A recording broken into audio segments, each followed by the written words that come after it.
Alrighty, so I promised you video 3, and I'm going to try really hard to keep it under 10 minutes. But like I said before, I can't fit all this information in a 10-minute video for this second method of recapitulation.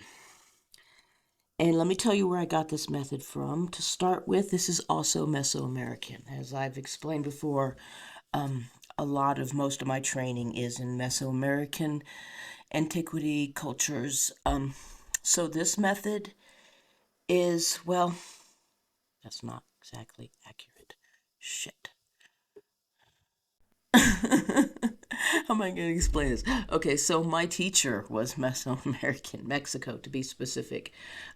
This was with the Xolotl party in Mexico. This is where I learned this, and I'm not going to go into a whole lot of detail because it's not necessary for what I'm doing here, but my teacher learned it from Asian cultures, ancient Asian practices in Japan. So yeah, take that as you will, whatever, it works. It's working with dark energy. Like I explained in the first video, this is working with the primordial energy before the created form, the dark energy in the abyss, the energy that spirit is from. I am also from this dark energy before the created form. I was an entity before this earth as you know it was ever created. So I'll just leave it at that for now and go ahead and explain the method to you. If you feel a connection to the dark energy, a draw to it, a curiosity about it, like you were possibly from this space before time and creation, this method will probably work really well for you. If you feel like you are totally a light being created by the creator of this created earth, and then this method is not going to work for you. Okay? So there is a difference in who we are as people and where we originally came from. And that will determine whether this method works for you or not. And let me clarify, this is the first thing I ever taught anybody, and I have taught this method so many times I could do it in the dark. Ha ha ha, pun intended. First thing I tell everybody is this is not the darkness that you know of in this reality. This is not shadows cast by light. This is pure darkness. This is not good versus bad. This is not evil. There's nothing to do with morality. Absolutely nothing. It's nothing but energy. Think of it as an energy coming through an electric line in your wall. It's energy. There's nothing good or bad about it. What you do with it, now, that's a different story. But we have no intention to do anything bad. We are here to recapitulate. We are going to get rid of all the bad shit in our lives, the trauma, the conditionings and brainwashings by society, by our peers, family, etc., etc., etc. All the crap accumulated through our lives, the energetic attachments we talked about. We're going to get rid of all of that, and we're going to go back to pure zero existence, pure consciousness before time and space. If that's something you're interested in, this method will probably be really good for you. It actually, for me, is a lot more effective than the method I taught in part 2, which is also a really good method. It's also a lot faster because we do this in meditation. And when you're in a meditative trance, let's just use that as the term to describe what you're experiencing. When you're in a meditative trance, time does not work the same. You can accomplish what feels like hours in just a few minutes if you're in a deep enough state. So,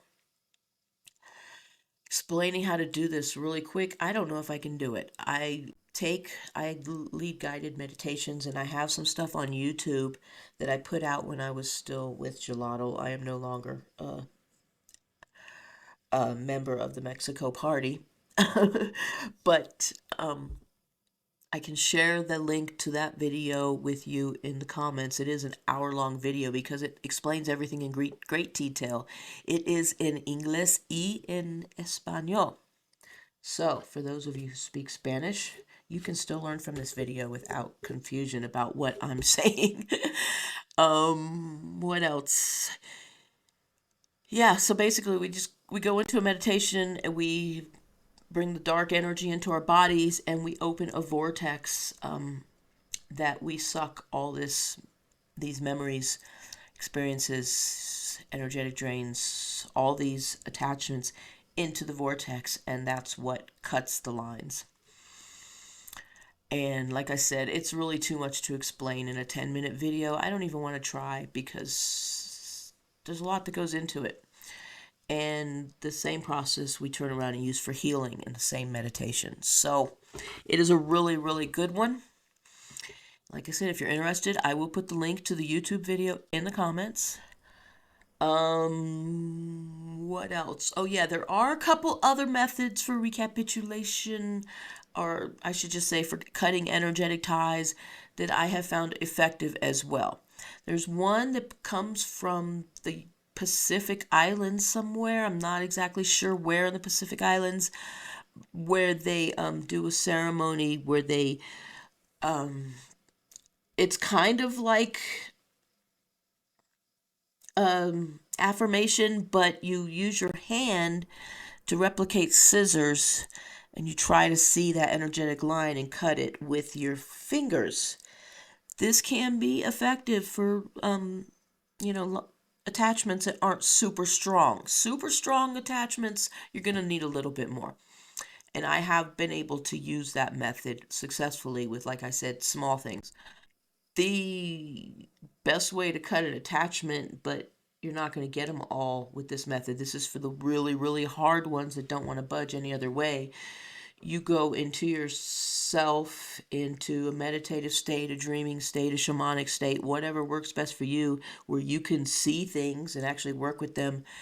And you bridge a scissors, knife, a blade of some sort into that dreaming state and use it to cut the line.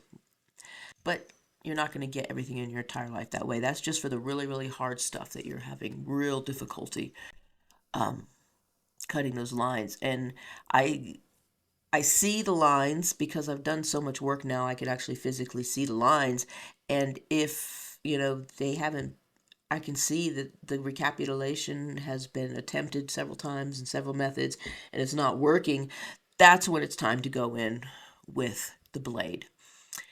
And not all of you are going to be able to bridge a blade into dreaming either. So, maybe I'm just telling you too much information for now. But if you do this work, I guarantee you eventually you will be able to bridge a blade into dreaming. You'll be able to do a lot of things you never thought you could do, because saving energy is going to be your key to seeing, to understanding, to knowing. And let me just add one more thing for the very end of this video before I end it. That is internal silence. Maybe I should just do a whole video on that, but I'm going to tell you, by the time you're done doing all the recapitulation, internal silence will get much easier and you'll have better control and be able to maintain longer periods of time. It starts with 3 seconds, works up to 30 seconds, works up to 5 minutes. Before you know it, you're in a state of internal silence and you can see. So I hope this helps. And if you have any questions, feel free to message me. I don't mind answering questions.